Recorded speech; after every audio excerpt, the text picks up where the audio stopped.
सावन सोमवार की व्रत कथा।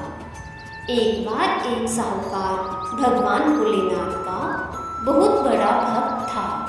उसके पास बहुत पैसा था, लेकिन उसकी कोई संतान नहीं थी। वो हर रोज भोलेनाथ की पूजा अर्चना करता और शिवजी के समक्ष रोज दीपक भी जलाता। साहूकार की केवल यही इच्छा थी कि उसके घर संतान हो। साहूकार की भक्ति देखकर माँ पार्वती ने भोलेनाथ को कहा, आपका ये भक्त दुखी है, आपको इसकी इच्छा पूरी करनी चाहिए। भोलेनाथ ने माँ पार्वती को बताया, इसके पास पुत्र नहीं है और यही इसका दुख है। माँ पार्वती के कहने पर भोलेनाथ ने माँ पार्वती को बताया कि साहूकार के भाग्य में पुत्र योग नहीं है। अगर साहूकार को पुत्र का वरदान मिल भी गया तो उसका पुत्र केवल 12 वर्ष तक ही जीवित रहेगा। साहूकार ये सभी बातें सुन रहा था। साहूकार को ना खुशी हुई ना गम। वो पहले की तरह पूजा पाठ करता रहा। एक दिन उसकी पत्नी ने एक बालक को जन्म दिया। उसके परिवार में जश्न का माहौल था, लेकिन साहूकार पहले की तरह ना खुश था ना दुखी। 11 साल की उम्र में साहूकार ने अपने बालक को उसके मामा के साथ शिक्षा ग्रहण करने के लिए काशी भेज दिया। साहूकार ने अपने साले को बोला, रास्ते में ब्राह्मण को भोज भी करा दे। काशी के रास्ते में एक राजकुमारी का विवाह हो रहा था, जिसका दूल्हा एक आंख से काना था।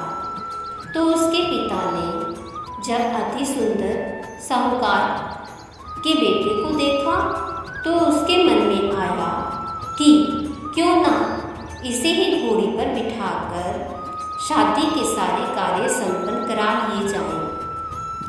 जब विवाह संपन्न हो गया तो जाने से पहले साहूकार के बेटे ने राजकुमारी की चुनरी के पल्ले पर लिखा कि तेरा विवाह तो मेरे साथ हुआ, लेकिन जिस राजकुमार के साथ भेजेंगे वह तो एक आंख से काना है। इसके बाद साहूकार का बेटा काशी पहुंच गया। राजकुमारी काने के साथ विदा नहीं हुई। एक दिन काशी में यज्ञ के दौरान भांजा बहुत देर तक बाहर नहीं आया तो मामा ने अंदर जाकर देखा तो भांजे के प्राण निकल चुके थे। मामा ने रोना पीटना मचाया। उसी वक्त वहाँ से शिव पार्वती जा रहे थे तो माता पार्वती ने शिवजी से पूछा, हे प्रभु, ये कौन रो रहा है? तभी उन्हें पता चलता है कि ये तो भोलेनाथ के आशीर्वाद से जन्मा साहूकार का पुत्र है। तब माता पार्वती ने कहा, स्वामी, इसे जीवित कर दें, अन्यथा रोते रोते इसके माता पिता के प्राण निकल जाएंगे। तब भोलेनाथ ने कहा कि हे पार्वती, इसकी आयु इतनी ही थी, सो वह भोग चुका है। लेकिन माँ के बार बार कहने पर भोलेनाथ ने उसे जीवित कर दिया। लड़का ओम नमः शिवाय करते हुए जी उठा और मामा भांजे दोनों ने ईश्वर को धन्यवाद दिया और अपनी नगरी की ओर लौटे। रास्ते में वही नगर पड़ा और राजकुमारी ने उन्हें पहचान लिया। तब राजा ने राजकुमारी को साहूकार के बेटे के साथ बहुत सारे धन धान्य के साथ विदा किया। इसके बाद वो अपने गांव पहुंची, जहां साहूकार अपने बेटे और बहू को देखकर बहुत खुश हुआ।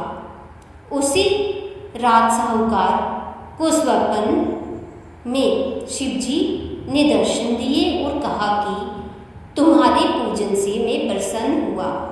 और इसी प्रकार जो भी व्यक्ति इस कथा को पढ़ेगा या सुनेगा उसके समस्त दुख दूर हो जाएंगे और मनोवांछित सभी कामनाओं की पूर्ति होगी।